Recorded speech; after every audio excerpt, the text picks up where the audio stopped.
नमस्कार, मी जावेद तांबोळी. स्टेट टॉकमध्ये आपलं पुन्हा एकदा स्वागत आहे. खरं तर गेल्या अनेक दिवसांपासून आपण शिक्षक भरती संदर्भात वेगवेगळे अपडेट जे आहेत ते देत आहोत. 11,085 जागांची जाहिरात निवड यादी जी आहे ती लागलेली आहे आणि यानंतर अनेक जिल्ह्यांमध्ये डॉक्युमेंट व्हेरिफिकेशन DV सुरू होतं. अनेक जिल्ह्यांचं डॉक्युमेंट व्हेरिफिकेशन पूर्ण झालेलं आहे. काही जिल्ह्यांचं नुकतंच पूर्ण झालेलं आहे, तर काही जिल्ह्यांमध्ये समुपदेशन पूर्ण होऊन नियुक्त्या सुद्धा देण्यात आलेल्या आहेत. मात्र काही जिल्ह्यांमध्ये अद्यापही समुपदेशनाची तारीख मिळालेली नाही. कोल्हापूर जिल्ह्याच्या बाबतीत सांगायचं झालं तर कोल्हापूरमध्ये एकूण 579 उमेदवारांची यादी लागलेली होती आणि यामध्ये 563 उमेदवारांचे डॉक्युमेंट व्हेरिफिकेशन झालेले आहे. यामध्ये 16 उमेदवार जे आहेत ते गैरहजर राहिलेले आहेत आणि काही 5 ते 6 उमेदवारांची पडताळणीमध्ये काही कागदपत्र पडताळणीमध्ये त्रुटी आढळल्या आहेत, त्यांना वेळ देण्यात आलेला आहे. खरं तर आता समुपदेशन कधी होणार या संदर्भात माहिती देण्यासाठी मी हा व्हिडिओ बनवलेला आहे. तत्पूर्वी तुम्ही जर चॅनलला सबस्क्राईब केला नसेल तर आत्ताच सबस्क्राईब करा. व्हिडिओ कसा वाटला कमेंट करून नक्की सांगा. डॉक्युमेंट व्हेरिफिकेशन आणि समुपदेशन या संदर्भात प्राथमिक शिक्षणाधिकारी मीना शेंडकर यांनी सविस्तर माहिती दिलेली आहे. ते नेमकं काय म्हणाले पाहूयात. मॅडम, काय सांगाल 579 पैकी किती जणांचं डॉक्युमेंट व्हेरिफिकेशन झालं, यामध्ये गैरहजर किती राहिले? आम्ही कॉल देताना 579 पैकी 579 आणि प्लस उर्दूचे आमचे जे काही 14 होते असे 585 प्लस आम्हाला यापूर्वी एक 14ची यादी आलेली आहे. अशी आम्ही 599ला कॉल दिलेला होता. ह्या 579 पैकी 563 कॅन्डिडेट प्रत्यक्षात डॉक्युमेंट व्हेरिफिकेशनला उपस्थित राहिले. ह्या 563 वजा जाता जे 16 कॅन्डिडेट आहेत त्या 16 कॅन्डिडेटला कार्यालयाने वैयक्तिक फोनवरून संपर्क केला असता त्या प्रत्येकाने ते कुठे ना कुठे यापूर्वी जॉब करत असल्याबाबत त्यांनी सांगितलेलं आहे. त्याबाबतचं आम्ही त्यांना लेखी द्यायला सांगितलेलं आहे. म्हणजे एकदाच आम्ही त्यांची फाईल क्लोज करू, त्यांच्यासाठी आम्हाला पुन्हा फॉलोअप घ्यावा लागणार नाही.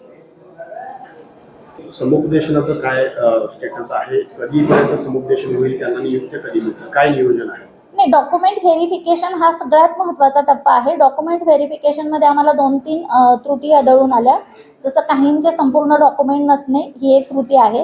दुसरी एक मेजर आढळलेली त्रुटी अशी आहे की नावामध्ये फरक असणं. फॉर एक्झाम्पल, आम्हाला एक कॅन्डिडेट अशी आढळली की तिचे 3-4 डॉक्युमेंटमध्ये वैजनाथ राव असा नावाचा उल्लेख आहे आणि बाकीच्या 3-4 डॉक्युमेंटमध्ये वैजनाथ असा नावाचा उल्लेख आहे.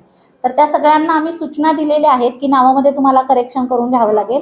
कारण आता आपण प्रत्येकाचा आधार चेक करतो, ती व्यक्ती तीच आहे का, आधार लिंक सगळ्या गोष्टी असणं आवश्यक आहे. त्यामुळे मी त्यांना त्या सूचना दिलेल्या आहेत. कुठल्याही सेतू केंद्रावर जर तुम्ही गेलात तर तुम्हाला आधारला नाव करेक्शन करता येईल किंवा आधारला करेक्ट असेल आणि इतर डॉक्युमेंटवरचं जर तुम्हाला नाव करेक्शन करत असतील तर त्याच्याही प्रोसिजर आम्ही त्यांना समजावून सांगितलेले आहेत. त्यामुळे तसं नावात करेक्शन होऊन डॉक्युमेंट येणं किंवा सगळेच डॉक्युमेंट येणं, उदाहरणार्थ त्यांनी जे रिझर्वेशनचे क्लेम केले असतील, त्यांनी कुठलं एखादं कास्टचा रिझर्वेशनचा क्लेम केला असेल तर कास्ट सर्टिफिकेट असणं, कास्टची व्हॅलिडिटी असणं, MSCIT असणं किंवा त्यांनी काही समांतर आरक्षणाचे क्लेम केले असतील, जसं दिव्यांग आरक्षणाचा क्लेम केलेला असेल त्यांनी किंवा त्यांनी खेळाडू म्हणून क्लेम केलेला असेल, तर हे सगळे प्रकल्पग्रस्ताचे क्लेम असतील. हे सगळे क्लेम जर ते क्लेम करत आहेत तर ते सगळे डॉक्युमेंट त्यांच्याकडे असणे. आणि शिवाय याच्यामध्ये सगळ्यात महत्त्वाची गोष्ट अशी आहे की हे शिफारस पात्र कॅन्डिडेट आहेत.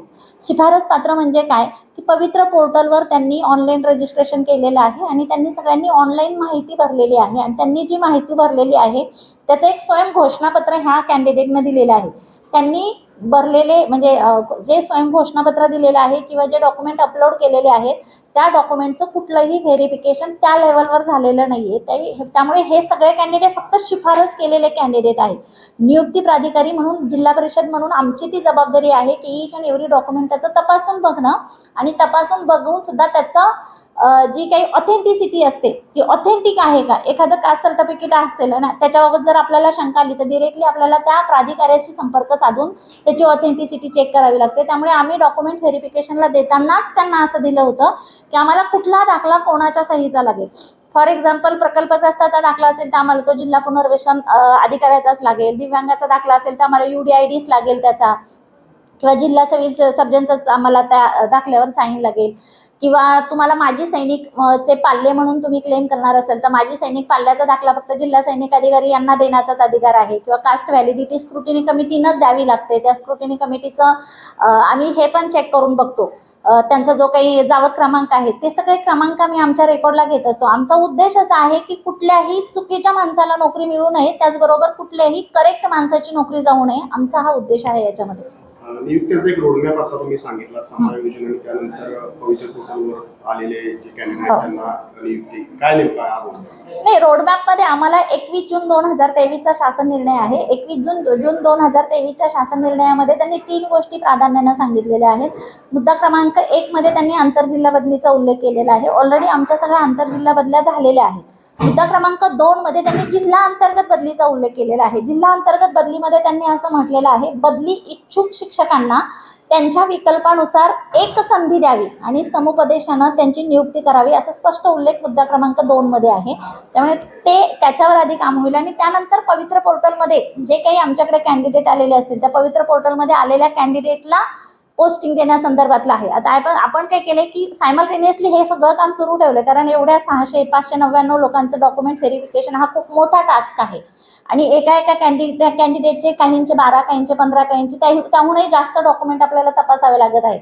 आणि ही सगळी डॉक्युमेंट तपासली जाणं, त्यानंतर ती फाईल मुवमेंट होणं, ती फाईल आमच्या सामान्य प्रशासन विभागात जाणं, याच्यासाठी बऱ्यापैकी वेळ लागणार आहे. पण सायमल्टेनियसली आम्ही ते पण सुरू ठेवले की बाय अँड बाय आमचं बदलीची फाईल सुरू आहे, पवित्र पोर्टलमधून आलेल्या कॅन्डिडेटची पण फाईल सुरू आहे.